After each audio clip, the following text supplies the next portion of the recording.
The popular image of India, backward and poverty-ridden. 650 million people jostling each other for food and a livelihood. A few so-called modern cities, and the rest a vast rural slum. India, the rooted impassivity of an ancient civilization clinging to an outmoded pastoral culture. This is the popular image, but like so many popular images, it's not really accurate.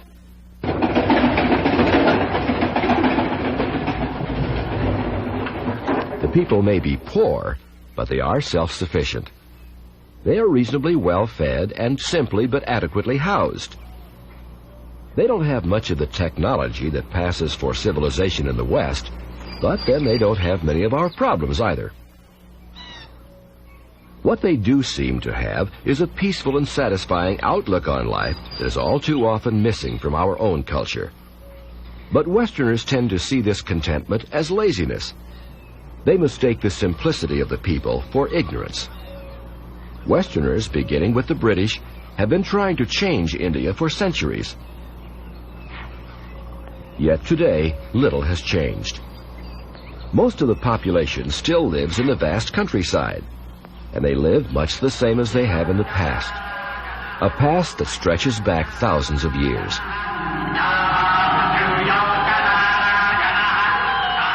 Are they stubbornly clinging to their ancient superstitions and beliefs, or do they simply prefer their way of life to our own? A case in point is the sacred cow. Though it sometimes seems the whole country is overrun with animals, Hindu India will neither kill nor eat her cattle, the native humpback zebus.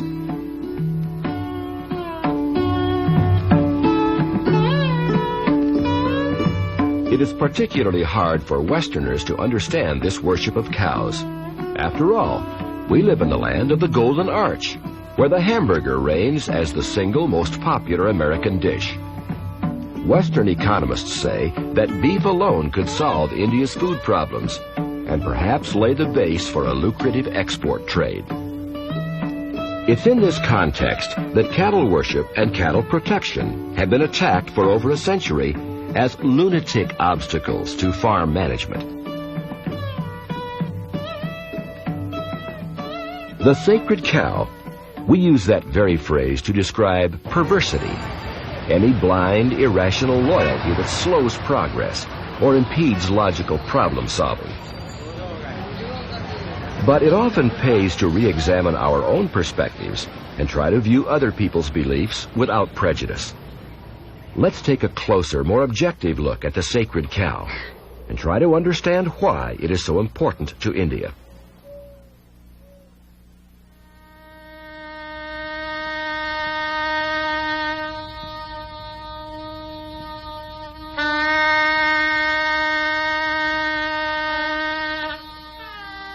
To begin to understand the zebu cattle controversy, it's necessary to go into the countryside, for India is fundamentally rural.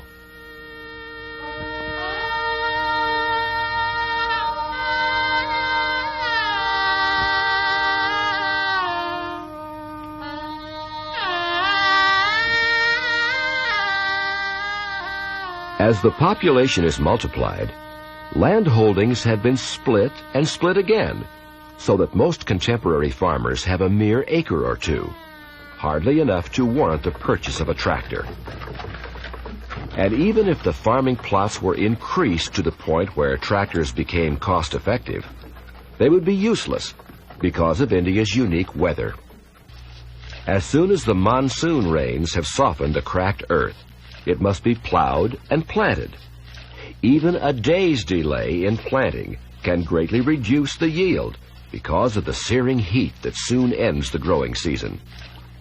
Under such conditions, bullocks are ideal, for they can plow wet soil without overly compacting the earth, as tractors do. As in family farms everywhere, the whole household must work. And in India, most work is still done in the traditional labor-intensive way. The staples are wheat and rice, For all good Hindus and many Muslim and Christian Indians as well are vegetarian. Their main source of animal protein is milk and its byproducts.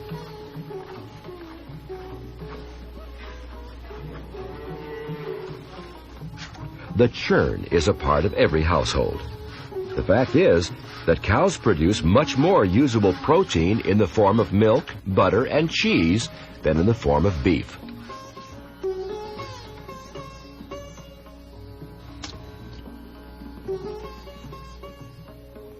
It takes 7 times more acreage to produce a pound of beef than it does to produce a pound of milk. For India, with its already strained resources, the allocation of so much more acreage for the production of beef would be disastrous. Modern reformers have contended that the introduction of new intensive farming techniques would increase the total yield per acre, so that eventually beef could be introduced into India's diet. They say this would improve the people's health, which would also increase the overall productivity of the nation. They also argue that because of religious taboos, most Indians would not agree to these changes. And at least on this point, the reformers are right. Cow slaughter and meat eating are strictly prohibited by India's ancient scriptures. These scriptures, called the Vedas, date back some 5,000 years and are acknowledged to be the oldest written religious teachings in existence. They are also the most elaborate. According to the Vedas, the human diet should consist of grains, fruits, vegetables, and dairy products. Meat eating is specifically condemned. It is described as both cruel and unhealthy, and is regarded as extremely detrimental to spiritual advancement. The penalty, or karmic reaction, for slaughtering animals for food is severe. Meat eaters must take birth again and again to suffer in turn at the hands of every animal that they have ever eaten. Most Indians firmly believe in these laws of karma, and with the promise of such harsh consequences, they are understandably reluctant to flaunt these laws by eating any kind of meat.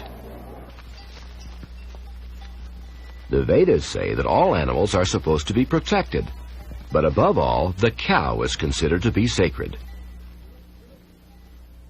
This is Lord Krishna. According to the Vedas, the Supreme Personality of Godhead. When he incarnated on Earth 5,000 years ago, he appeared as a simple cowherd boy, and his childhood pastimes were spent in caring for his beloved cows. One of his names, in fact, is Gopal, friend and protector of the cows. Because of this close identification with Krishna, the cow is honored and revered as sacred.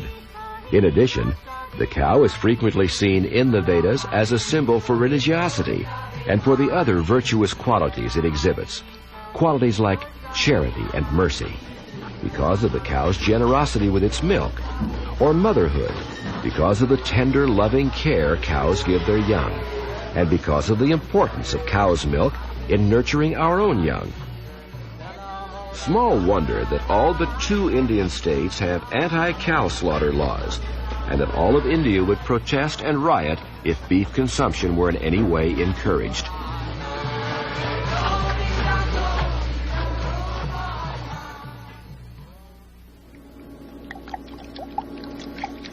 But putting religious and moral considerations aside for the moment, there is still a controversy, even in the West, as to whether meat eating is actually healthy.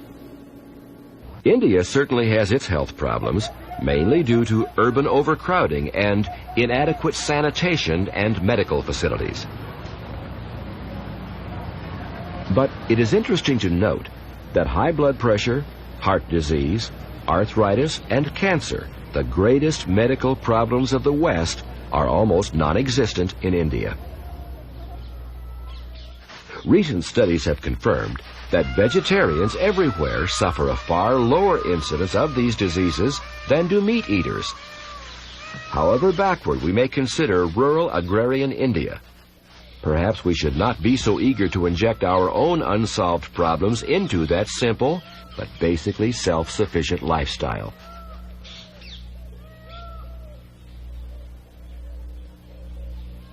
But critics have said that it's also a marginal way of life, one that produces few surpluses. From their universities and government administrative posts, critics pointed out that if the farmer's cow turns barren, he's lost his only chance of replacing the work team. And if the cow goes dry, the household has lost its milk and butter. Fortunately, in reality, the situation is somewhat less precarious.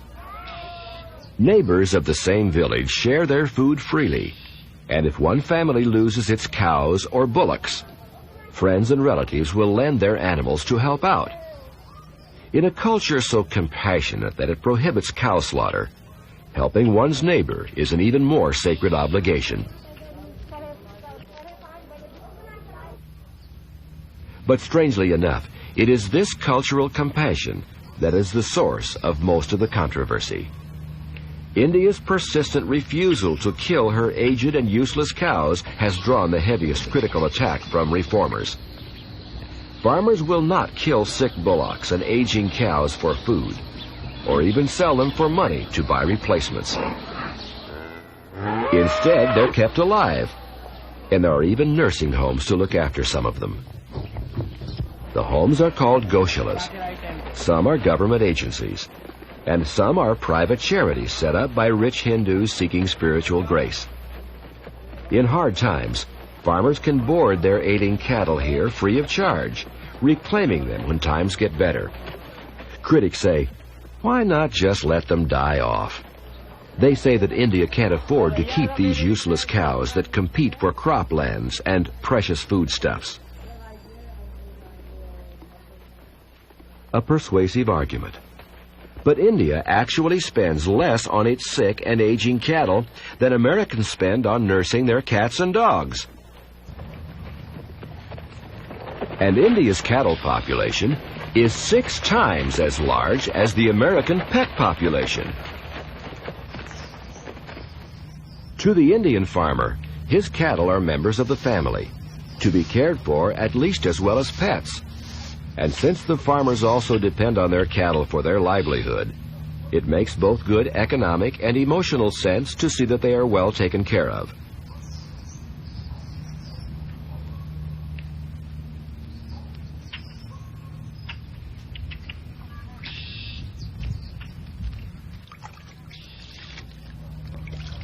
In the slack time between harvest and the next planting, the cattle are washed and groomed the way proud owners clean and polish the family car on weekends.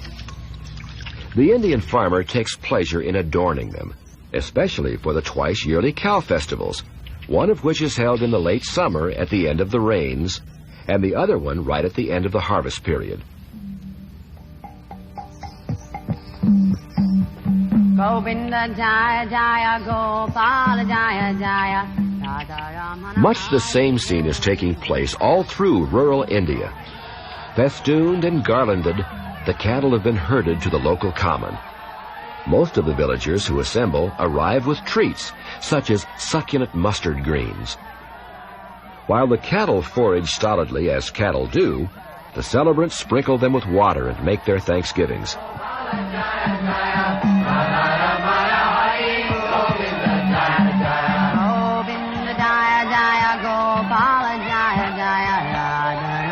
Hari Govinda Jaya Jaya Govinda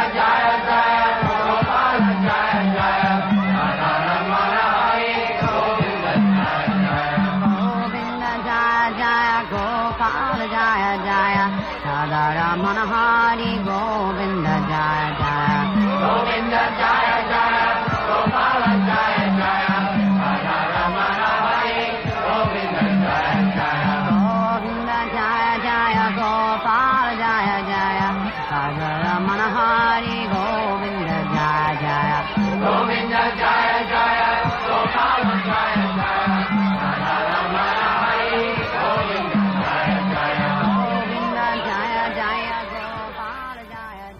Our Western culture looks with revulsion at people who cook and eat their cats and dogs.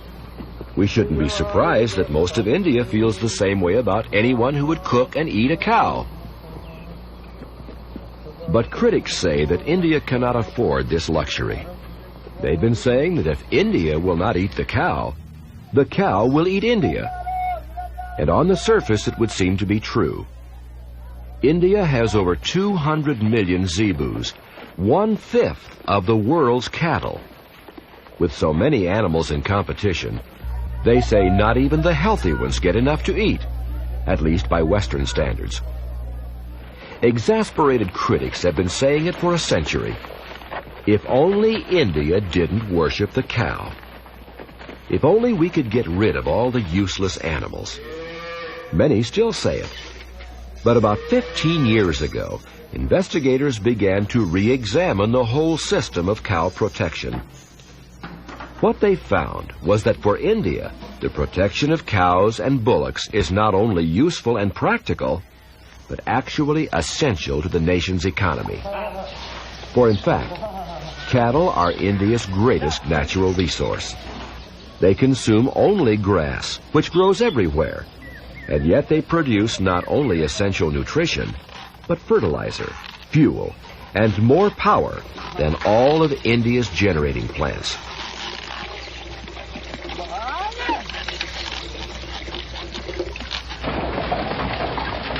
India runs on bullock power.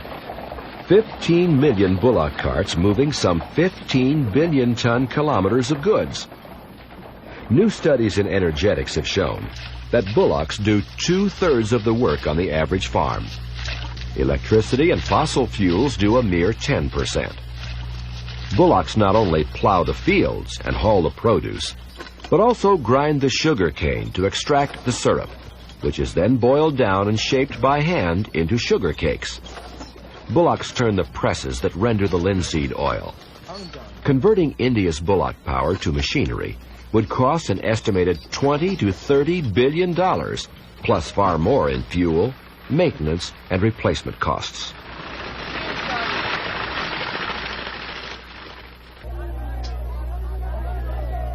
And even a zebu cow gives an efficient quantity of milk, considering its low upkeep cost. Frothy from being boiled, cool to drinking temperature by the time-honored technique, it's the favorite Indian refreshment. Farmers' cheese and sweetmeats made from milk solids are other popular delicacies.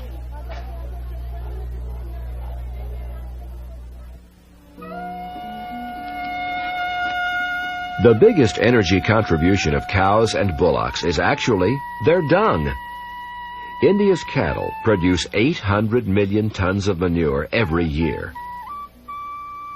In the countryside, it is the children's job to see that none is missed or overlooked.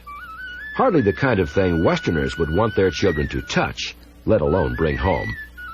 But in India, the people learn from the ancient Vedic scriptures that cow dung is different from all other forms of excrement. Far from being untouchable, cow manure is considered pure. Obviously, Westerners said, this is the kind of absurd conclusion you arrive at when you start worshiping animals. And once again, Westerners were wrong. After exhaustive scientific tests, it turns out that cow dung is not only completely free from harmful bacteria, but also does a terrific job of killing them. It is a natural antiseptic, every bit as good as Lysol or Mr. Clean.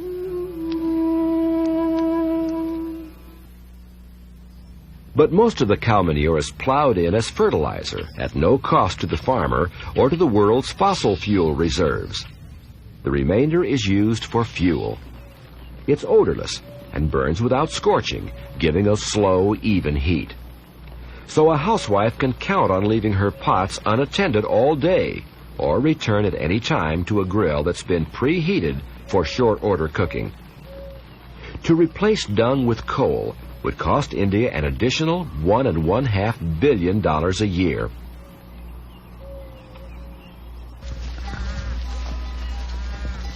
Set out in terms of the energy equation, India's cattle culture begins to look far more economical and attractive. Those who so strongly advised changes in the past are now less certain. Time after time, they've seen their hopeful solutions undone by the hard lessons of practical reality.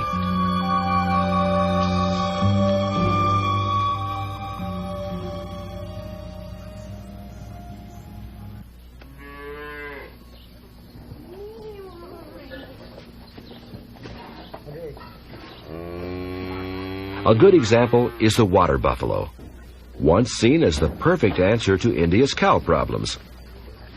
India's farmers were encouraged to begin using them and breeding them in the hope that they would one day replace the sacred cow. Water buffaloes are not held sacred, and they are an abundant source of milk. But water buffalo must wallow once a day and are unable to survive where water is scarce. This is no small drawback in India. The water buffaloes did prove to be heavier and stronger than the zebus, but to the farmers, this just meant providing more feed. Like the American muscle cars of the 50s and 60s, the water buffaloes were no match for the lightweight economy models, the trim, fuel-efficient zebus.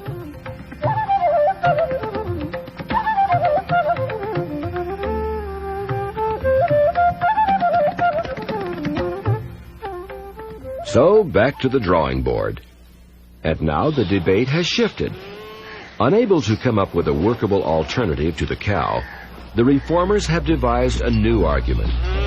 Why not keep the old cattle culture, they say, but modernize it, streamline it, and make it much more efficient? So there began several ambitious programs for improving the breed, using pedigree bulls bought from Europe, as well as artificial insemination.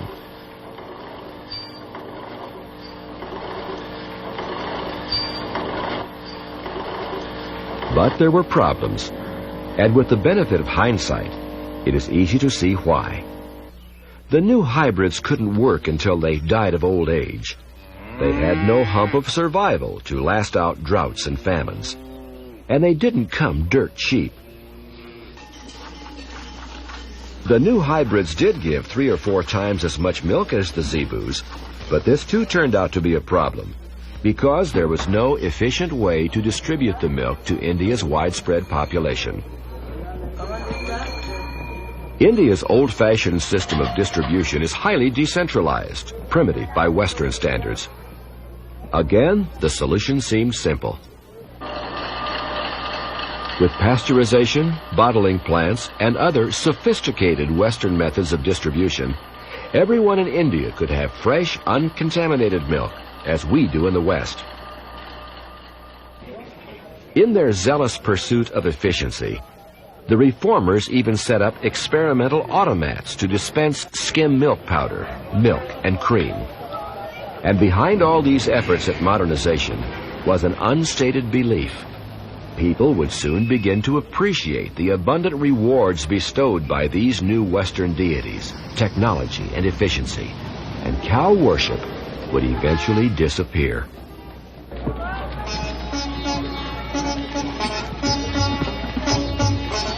But once again, problems kept cropping up, and in the end, it was modernization that failed to prove its value. For the Indian farmer, the old ways remained the best. Take pasteurization, for example. In India, everyone likes to drink their milk piping hot, so Indian housewives have always boiled their milk anyway as a matter of taste. For India, pasteurization would be a waste of time and money. And speaking of money, it seems that the proponents of modernization had conveniently forgotten that modern Western cattle technology is powered by machinery, not men, and consumes vast amounts of energy. Tractors, giant harvesting machines, milking machines, and daily pickups by refrigerated tankers using modern highways. And this is only the beginning. In the Western distribution system, there are huge bottling plants, refrigeration in every store, and refrigerators in every home.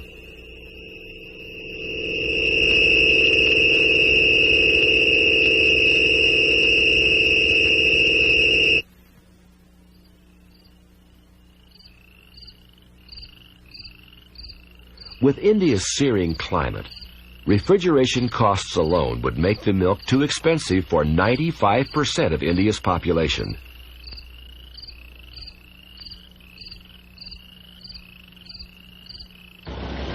India was beginning to realize that these Western gods could be very demanding indeed. They gobbled land, energy, and money at an alarming rate. And India, lacking the vast natural resources of the West, simply could not afford to replace the zebu. The wonderful thing about zebus is that they get along very well on practically nothing. Things humans can't use, like wheat stubble, rice straw, and husks. Far from being useless and impractical, the zebu is an efficient, natural recycling machine. Indeed, it is something of a miracle. And so it eventually became clear that this ancient system of cow protection remains the most practical and efficient agricultural model for India today.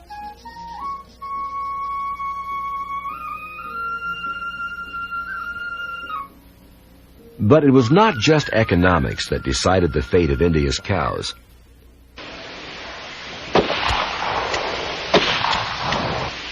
Western-style cattle breeding depends on scientific culling, killing off the less productive animals. The ancient Vedic scriptures that form the basis of their religious and moral beliefs say that such cruelty to animals leads to a disregard for human life.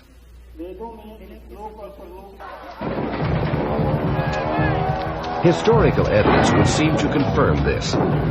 Vegetarian cultures generally exhibit less aggressive behavior and go to war less often than societies that eat meat.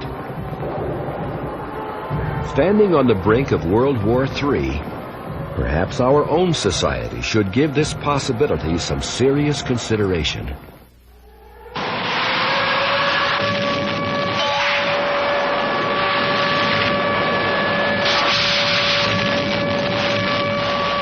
In fact, there are many ideas in the ancient Vedas that should merit our serious attention.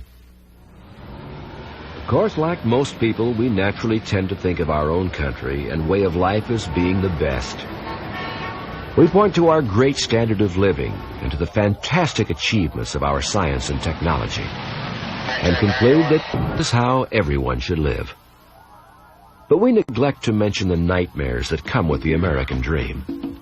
Pollution, drug abuse, crime, and a host of new medical problems like cancer, heart disease, and high blood pressure. We also have to contend with rising suicide rates caused by increased anxiety and depression. The problem is that in filling our bellies so well, we've neglected to provide sufficient nourishment for the soul.